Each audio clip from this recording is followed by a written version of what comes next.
It's gonna be me. Everybody, I'd like to formally introduce you to the worst Pixar movie ever made. Impossible. No, I'm afraid not. Listen to this plot synopsis. Mei Lee is a 13-year-old girl who is torn between being her mother's obedient daughter and the chaos of her youth. As if that were not enough, when she gets too excited, she turns into a big red panda. That's just weak. And some Pixar staffers actually have the gall to be upset this didn't go to theaters and went straight to streaming. This is a direct-to-DVD plot if I've ever seen one. I'm surprised Illumination Studios didn't come up with this plot, because this is something that I'd expect them or Blue Sky Studios to do. But Pixar? You're supposed to be the straight A honor roll 4.0 GPA student. Well, I mean, okay, instead of going to Harvard, you go to Stanford. Still really good, it's just not Harvard. The fact that I have to see this below lackluster movie in the annals of Pixar with all of the other timeless masterpieces they've made, it's insulting. Let's get into the reasons why. The main character is obnoxious and unlikable. Her friends are unlikable. This movie is not funny. An example being the main character, Mei, who runs into the classroom after an embarrassing situation occurs in the hallway in front of multiple different students. She comes in hyperventilating in a hurried state, and someone simply turns around and says, what's with her? And her friend says, what's with your face? These are the characters we're supposed to like and identify with. Her friends are half bullies themselves and they get bullied. But as for Mei, she's constantly under scrutiny from her mother and her expectations and trying to be perfect. And it does a number on her psychologically. And that's something a lot of teenagers go through, you know, living up to the expectations of your parents. But they paint the mother as the antagonist in this movie, but she's nothing of the sort. She's actually pretty reasonable. The main character in Mei, however, is not reasonable. She's illogical, very disobedient, and contradictory, as is with this movie. I'm Maylin Lee. I wear what I want, say what I want, 24/7, 365. 1 hour later. My whole life I've been perfect little May. What? So you wear what you want, you say what you want, yet your entire life you've tried to be perfect. Okay, movie. So why does she turn into this thing? Apparently an ancestor from the Warring States era of Japan asked the gods to turn her into a red panda to protect herself and her kin. And somehow we get this movie. Where's that movie? I want to see that. This only affects this family. Nobody else turns into anything except this family on the mother's side, not the dad's side. And you're supposed to seal it in a talisman to control it, or else it'll become bonded to you, which the main character ends up doing at the end of the movie. But she bonds with it only out of the selfish desire to maintain her newfound popularity, because prior to the ending of this movie, or the middle of this movie, she was relatively unknown and no one really cared. But she uses her transformation to gain the adoration of the school. She then uses said transformation to profit and gain tickets to a concert that her mother didn't want her to go to because, hey, you have to be here on this ritual day so we can seal the panda. Oh, but I have to go to this concert and I have to do that. Well, no, this is kind of a bigger deal than that. This kind of affects the rest of your life. I would think you would want to be. No, I'm disobedient. The mother is painted as an antagonist, unrightfully so, until the end where she tears up an entire concert hall, threatening the lives of hundreds of kids in the audience simply because her daughter disobeyed her. And her panda is bigger than everyone else. Her panda is Godzilla height. Why her panda is bigger than everyone else's, I don't know. I guess it's just her rage and her innermost demons are bigger than every other woman who's in the family turns into this. But the main problem with this is that she's 13 years old, but she's carrying herself as she's 16, 17. She had the gall to say at the end of this movie, my panda, my choice, mom, when she's really saying my body, my choice. You're 13. The mother tells her don't hold back for anyone. This is punk behavior. This is what creates and breeds punks. There's no accountability for your actions. It's everyone else's fault for feeling offended for how I'm acting. And how my parents raised me, almost the bulk of it thrown away. We've all got a messy, inner, loud side, a beast inside of us. I chose to let it out. How about you?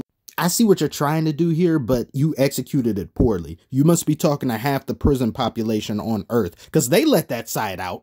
And what's funny is how this is the worst Pixar movie ever, which supplanted Cars 2, because Cars 2 had the same issue, the same narrative malfeasance, where Mater is an asshole, and then the movie tells at the end, you shouldn't worry about what others think. If they're telling you to change, it's them who should change. This man was drinking out of a public fountain, slobbering all over stuff, eating hors d'oeuvres, spitting them out, doing all types of uncouth shit.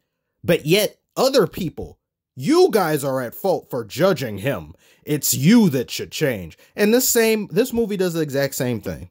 The only difference is respect me and my body and my right to do anything with it, even though I live under your roof in your house. Nearly every single idea May had in this movie was ill-conceived, poorly executed, and irresponsible.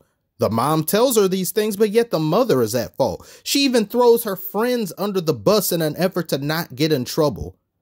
But yet somehow that reflects upon the mom, even though she does apologize to her friends.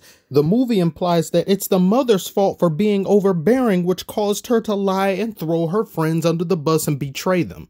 So everything circles back to the mother, even though May only got in trouble after transforming into a panda and attacking her bully like a rabid animal. And the mother has the response that any other mother would have in the same situation. They don't even play upon the Asian stereotype of, you have to be perfect in everything. When she shows her grades, her mother is in approval of it. She doesn't say, not good enough. I'm not going to reward you for something you should be doing. Her mother's pretty good through 80% of the movie until the ending. And then in the end, we'd find out that May's mother herself is constantly having to live up to the expectations of her mother, and they had a falling out of sorts. But we don't really see that. We just get told about it.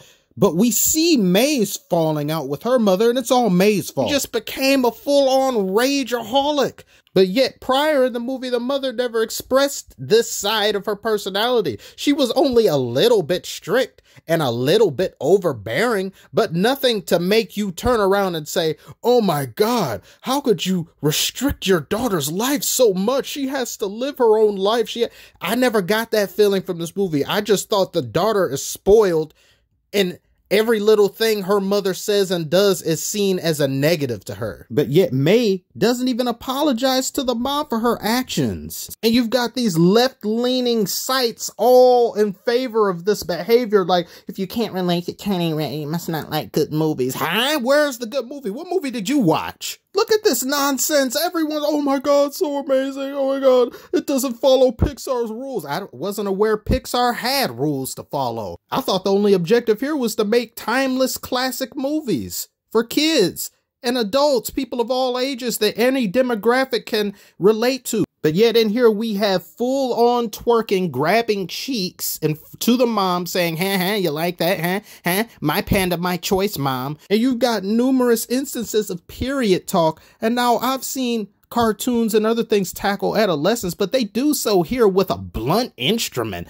It's not tactful. It's not inspirational. It's not creative. It's just, oh, look at this maxi pad, maxi pad, maxi pad. And then the mother goes and shows up to the school talking to May like, you forgot your maxi pad. What? Are you dumb? That's something I could see a dad doing. But the mother, you should know better. I don't understand this movie. Apparently talking about periods is considered a cinematic revolution today. Not in 1980, 1970, no, today. And you want to know why these people are fawning over this movie so much? Like, it's greater than sliced bread, and it's the best movie Pixar's come out with in ages. This right here. This is the only reason why they're making as big a deal about this. They've done this exact same thing for Wonder Woman, except that was a far better movie than this could ever dream of being. There is a woman who directed it. Feel great for us. A woman directed it. Can't we just grade it on the merits of the movie itself for the art?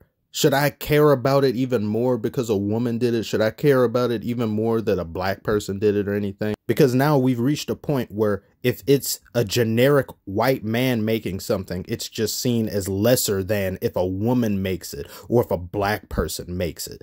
Political nonsense, absolute trash. We can't watch anything, can't have nice things anymore. Everything has to be narrative culture wars. And the last thing I would want as somebody who has done acting professionally is to get to a point in my life where I'm rewarded specifically because of the color of my skin, not for my talent. I do not want to win an award because of my skin color. I want to destroy the competition because I am better than them. Not because, oh my God, you're black, representation. Oh my God, you're a woman, representation. Here's your... No. And I can only imagine if I was white and I lost in a scenario like that, I would be pissed as hell. But they can't say that because they'll be called racist. So I'm saying it as a black man. That would piss me the hell off, and we need to do better.